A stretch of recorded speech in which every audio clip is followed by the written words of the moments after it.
What's up, boxing family? It's your boy Boxing Joe. It's fight week, man. June 15, this Saturday, brought to you by Premier Boxing Championship, HAYMON's PBC. We got Tank versus Frank. We got the WBA belt on the line. Both guys are undefeated. Both guys in their prime, 29 years old. And man, I think it's gonna be a real good fight, man. I think a lot of people are writing off Frank Martin, but you gotta understand, man, this man has a beautiful, spectacular amateur career. Wins over the likes of Virgil Ortiz. Actually dropped him in that fight, and that's a big victory, man. Tank, of course, coming that big-ass win off of a Ryan Garcia KO victory. But both guys have had a year, if not over a year, layoff.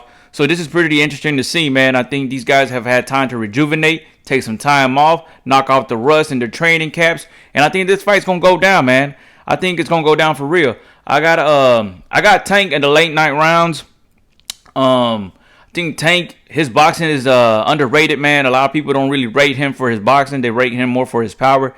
But if you pay attention to Tank, man, he's a smart dude in that ring, man. He has a high level of boxing IQ. And like I said, man, both of these guys are entering their prime at 29 years of age. And I think it's going to be good, man. So Tank coming off of a victory over Ryan Garcia about over a year ago now. And then we got Frank Martin, who had a victory over Artem close to a year now. And Artem actually the guy that's going to be fighting Shakur next. So that's going to be interesting to see how he does against him. Frank Martin did look a little off that night. But nevertheless, man, he got the fight secured. He's a spectacular fighter. And I'm definitely going to tune in. And then for the co-main event, we have another monster being unleashed. David the Monster Benavidez, man.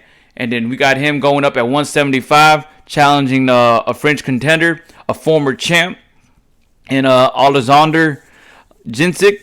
Sorry if I butchered that up. Oleksnadr Gvozdyk. He is Ukrainian.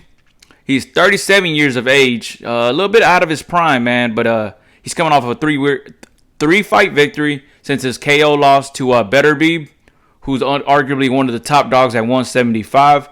I think it's a 2 KO streak going on right now. But I think this is a very good step up for Benavidez to go up at 175 against Oleksnadr. So I think it should be a little competitive in the early rounds, but I think David Benavidez either gets rid of him in the middle or the late rounds. Oleksnadr is part of Team Canelo, so that's going to be interesting to see as well. Hopefully this is the build-up to the fight that we are begging to see, man. We want to see David, the Mexican Monster, versus Date. Man, see, man, I'm getting a little too excited, man, to start fucking shit up. I want to see David Benavidez versus Canelo Alvarez, man. That is the fight we all fucking want to see, man. David Benavidez is only 27 years old. Canelo is at 33, still in his prime years. So I'd rather see this fight be made now than late. I'm a big fan of Canelo. I'm a big fan of David. So I think, the boxing fans win at the end of the day. We got to see this fight, man. We got to see this fight.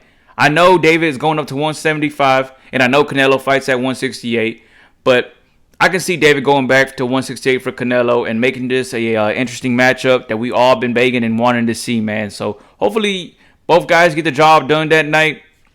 I'm rooting for Tank and rooting for David, but I don't want to write off Frank Martin. Frank Martin's a hell of a fighter, man. He's under Spence Promotions, and with Derek James in his corner, man, definitely could see him, working in there to get an upset. So we can't count him out, man.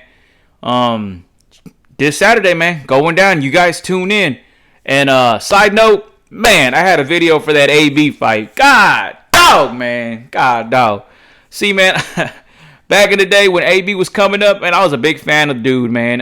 Funny guy, man. That catchy line he had, the can man. Oh, man, that was one of my favorites, dude. It sucks to see him go out like that, man. But Broner's always been his own enemy, man. And it just sucks, man. He couldn't let them fucking hands go, bro. But, shouts out to Blair the Flair. Man, you did your thing, man. You took this fight serious. You practiced on your craft, and you came out with the victory, and you came out with a knockdown. Hey, salute to you, man. Nothing for blessings, and good luck for your career. Hopefully, you get a big fight next. I could see somebody like Boots, Virgil Ortiz. Well, let me count Virgil Ortiz out because he's not 147 anymore. He moved on to 154. But we got Boots, Conor Ben. I mean, any of the top dogs, man. It'll still be an interesting fight to see him in. But saying that, I'm going to wrap it up. It's your boy Boxing Joe. I catch you guys at the next round. Tune in. Oh, yeah. And don't forget to like, follow, and subscribe. Fuck with me, man, because I fuck with you. Catch you guys at the next one. Thank you.